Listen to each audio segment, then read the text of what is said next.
Kita lanjutkan. Apakah yang dilakukan Rabi'ah setelah lengannya mengalami patah tulang? Ia pasti tidak mampu melaksanakan pekerjaan sehari-harinya di rumah majikannya, sebagaimana yang telah biasa ia lakukan sehari-hari. Dan ia merenung kembali satu persatu rentetan peristiwa yang pernah menimpanya. Cobaan itu terus-menerus menghampirinya, seolah-olah tidak pernah menjauh dari dirinya. Selesai yang satu, muncul lagi yang lain. Begitulah perjalanan hidup Rabi'ah, ibarat sebuah gerbong derita yang panjang, yang sesaat pun tidak memberinya kesempatan orang yang ditimpanya untuk beristighfar sejenak. Hati Rabi'ah senantiasa disibukkan dengan bertafakur akan keridhaan Allah Subhanahu wa taala, dan dia tidak pernah memikirkan musibah yang datang kepadanya dengan bertubi-tubi. Ia berkeyakinan bahwa apa yang menimpanya itu merupakan kadar Allah Subhanahu wa taala. Ya Allah, Masya Allah, begitu besarnya, begitu mulianya Rabi'ah al-Adawiyah. Di balik semua itu pasti ada hikmah yang besar, hikmah yang tidak dapat dia ketahui kecuali oleh yang mempunyai hikmah itu sendiri, yang selalu menjadikan pikiran Rabi'ah hanyalah amalan yang telah ia lakukan, apakah mendapatkan keridhaan Allah atau tidak. Oleh karena itu, ia selalu melakukan hal-hal yang dapat menghindarkan dirinya dari perkara yang membuat Allah Subhanahu wa taala murka, dan ia senantiasa melakukan amalan-amalan yang membuat Allah ridho. Hal itu tercermin dalam munajatnya kepada Allah. Tuhan, tanganku kini patah. Aku benar-benar telah menanggung kepedihan lahir dan batin. Aku telah ditinggalkan kedua orang tuaku, dan aku akan selalu menerima cobaan apapun yang hendak Engkau timpakan kepada diriku. Aku akan selalu sabar menerimanya.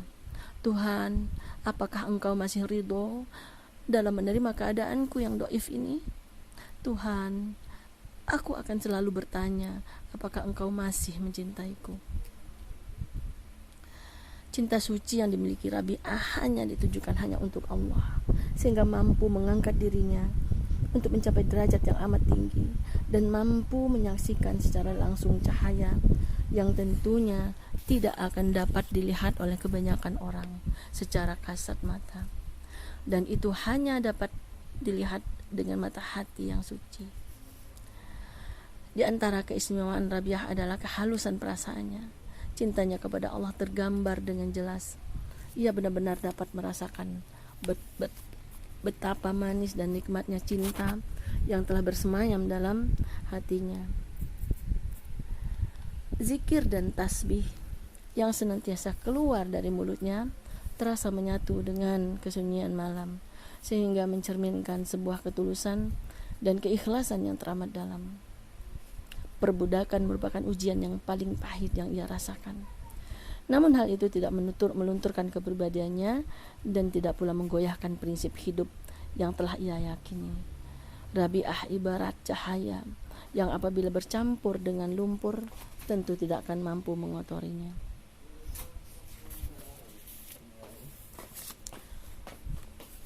Pada suatu malam, majikan Rabi'ah tidak dapat memejamkan matanya. Ia tidur sejenak hanya untuk melepaskan rasa lelah. Pada waktu itu ia mendengar suara yang datang dari arah kamar Rabi'ah. Pada awalnya ia mengira bahwa suara itu adalah dengkuran Rabi'ah, atau barangkali Rabi'ah mengeluh dan meratapi nasibnya. Namun setelah diamati dengan teliti, ternyata suara itu bukan merupakan suara dengkuran ataupun keluh kesah, tetapi suara Rabi'ah yang sedang bermunajat kepada Allah Subhanahu wa taala. Dengan perlahan-lahan sang majikan mengayunkan langkah kakinya menuju kamar Rabi'ah.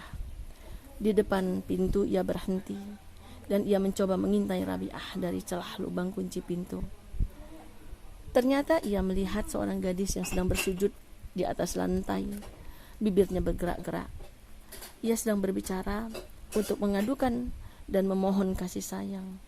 Kalimat-kalimat yang keluar dari mulutnya terdengar terbata-bata dalam kerongkongan, seolah-olah ada yang mengganjal. Tidak sebenarnya ia sedang menangis, sehingga lantai tempat ia bersujud basah oleh air matanya. Ia sedang bermunajat kepada Allah. dan hanya kepadanya ia mencurahkan segala harapan, dan kepadanya pula ia berserah diri. Tuhan, Engkau tentu mengetahui hatiku senantiasa ingin berbakti, berkhidmat dan bermunajat kepadamu, dan berkhidmat kepada yang paling menggembirakanku. Sekiranya aku dibebaskan untuk memilih, pasti aku akan memilih bermunajat kepadamu. Itulah pilihanku yang utama. Dan aku tidak akan berhenti walau sesaat dari bermunajat, berzikir dan bertasbih kepadamu. Tetapi mengapa Engkau biarkan aku berada dalam genggaman manusia? Manusia yang biadab, kejam, dan tidak mengenal kasih sayang. Mengapa, mengapa, mengapa, mengapa, wahai Tuhanku? Betapa terkejutnya sang majikan ketika mendengarkan kalimat-kalimat yang terucap dari mulut Rabi'ah. Jiwanya terguncang ketika menyaksikan apa yang telah terjadi di depan matanya. Lantai yang menjadi pijakan kakinya terasa ikut bergoyang. Ia tidak mengetahui bahwa ketika Rabi'ah dibeli, masih dalam usia kanak-kanak. Sekarang ia telah mengajak usia remaja. Rabi'ah telah melalui masa remajanya di bawah kekuasaan majikannya. Ia tumbuh sebagai wanita yang suci, rajin beribadah, dan tidak pernah sedetik pun berhenti berzikir dan bertasbih.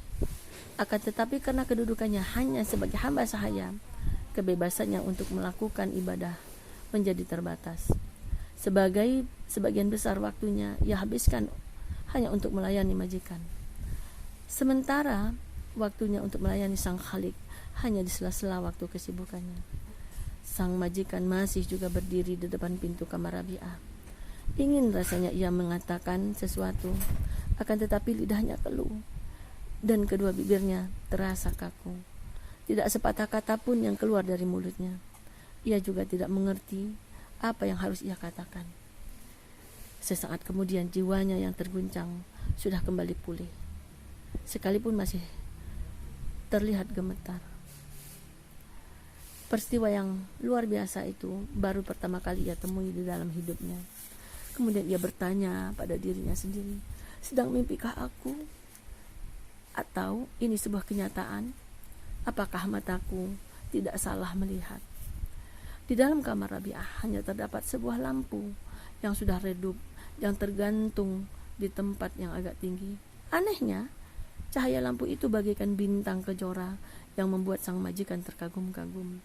Ia memperhatikan kamar Rabi'ah terus-menerus, seakan-akan ia tidak percaya dengan apa yang dilihat oleh kedua matanya.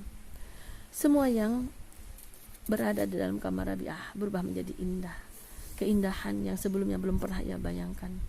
Ketika ia melihat secara langsung Rabi'ah sedang bermunajat di dalamnya, terpancar sinar yang indah dan kedalaman sebuah nilai yang memantulkan ketenangan yang abadi.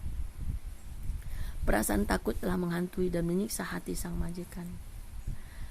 Sang majikan tiba-tiba menumpukan perhatiannya pada lampu yang sudah redup, yang tergantung di kamar Rabi'ah itu. Lampu itu menyala, berombak dan meliuk-liuk bagaikan hendak menerkam dan memangsanya. Ia menjadi gelisah dan pikirannya menjadi kalut. Seakan-akan lampu tersebut tidak mengizinkan sang majikan untuk tetap berada di balik pintu. Selama dalam kekuasaannya, Rabi'ah selalu menunjukkan akhlak yang mulia dan menanti segala perintahnya. Semua pekerjaan harian dilaksanakan dengan baik. Ia tidak pernah membangkang kepada majikannya.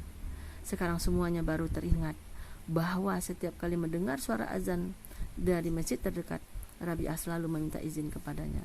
Rupa-rupanya Rabi'ah adalah seorang anak yang rajin melaksanakan sholat. Ia memiliki kedisiplinan tinggi dalam melaksanakan kewajiban sebagai seorang hamba. Sekarang sang majikan baru menyadari bahwa selama ini Rabi'ah selalu menunaikan ibadah sholat fardu tepat waktunya. Bahkan ketika dalam keadaan sakit pun Rabi'ah tetap melaksanakan sholat dengan baik. Tangannya yang sakit tidak pernah ia jadikan alasan untuk meninggalkan perintah Allah. Majikan Rabi'ah saat itu menginjak usia sudah tua. Sementara di dalam benaknya selalu dihantui beberapa pertanyaan tidak pernah ada jawabannya. Akal pikirannya tidak pernah dapat menemukan jawaban terhadap keanehan dan keistimewaan yang mengiringi pertumbuhan serta perkembangan Rabi'ah. Mengapa pada usianya yang masih muda itu Rabi'ah sanggup melaksanakan sholat sepanjang malam. Sholat tahajud pun tidak pernah ia tinggalkan. Sungguh suatu prestasi yang luar biasa bagi anak seusia Rabi'ah yang telah mempunyai kemampuan untuk mengambil pelajaran serta hikmah dari lingkungan kehidupannya. Ikhlas menerima apapun yang telah ditetapkan oleh Allah Subhanahu wa Ta'ala. Rabi'ah memandang majikannya sebagai seorang yang kejam dan kasar karena ia telah memperlakukan Rabi'ah secara biadab. Namun pada akhirnya ia menyesali semua perlakuannya terhadap Rabi'ah. Setiap malam dia laluinya dengan penuh penyesalan. Hatinya selalu penuh gelisah dan pikiran selalu dihantui oleh perasaan bersalah yang semakin mencekam. Wahai Rabi'ah, mulai hari ini engkau telah aku merdekakan dan engkau boleh memilih apakah engkau akan terus tinggal di rumah ini sebagai keluargaku atau engkau akan kembali kepada keluargamu. Namun jika engkau ternyata memilih untuk tetap tinggal di rumah ini, aku dan seluruh keluarga akan lebih merasa bahagia. Akan tetapi bukan berarti aku tidak mengizinkan engkau meninggalkan rumah ini untuk pergi kemanapun yang engkau hendaki, kata majikan itu dengan penuh penyesalan. Sambil terdiam, ia masih menunggu jawaban Rabi'ah. Namun hati kecilnya mengatakan bahwa ia lebih suka Rabi'ah tetap tinggal di rumahnya. Merdeka adalah kata yang merdu yang terdengar di telinga Rabi'ah. Ia tertegun, seakan-akan tidak mempercayai apa yang telah ia dengar. Merdeka, apakah aku tidak salah dengar ya Allah? Rabi'ah kembali terpaku tidak bergerak. Kedua matanya yang terlihat sayu itu masih memandangi majikannya, seakan ia sedang memberikan isyarat untuk meminta kepastian mengenai apa yang dikatakan kepadanya tadi. Tetapi apabila ia memandang wajah majikannya itu yang lembut dan sama sekali tidak menunjukkan kekejaman lagi, Rabi'ah pun mulai meyakini bahwa apa yang telah ia dengar itu tidak salah. Selama Rabi'ah tinggal di rumah ini, Rabi'ah belum pernah melihat pandangan mata majikannya selembut itu. Yang selalu ia saksikan hanyalah kebengisan dan kekejaman. Tetapi sekarang tidak lagi. Mata itu kini memandang dengan penuh rasa iba dan kasih sayang. Terima kasih, terima kasih, terima kasih ya Allah, terima kasih atas segala karunia yang telah engkau berikan kepadaku. Kalimat itu keluar dari bibir Rabi'ah bersamaan derai air mata yang bercucuran. Ia bersyukur kepada Allah Subhanahu wa Ta'ala. Tangisan Rabi'ah merupakan sebuah luapan kegembiraan yang luar biasa. Air bening dan hangat itu telah mengalir membasahi pipinya. Betapa tidak, ia selalu mempercayakan, apakah masih ada sesuatu yang berharga dalam hidup seorang hamba yang melebihi kebahagiaan ketika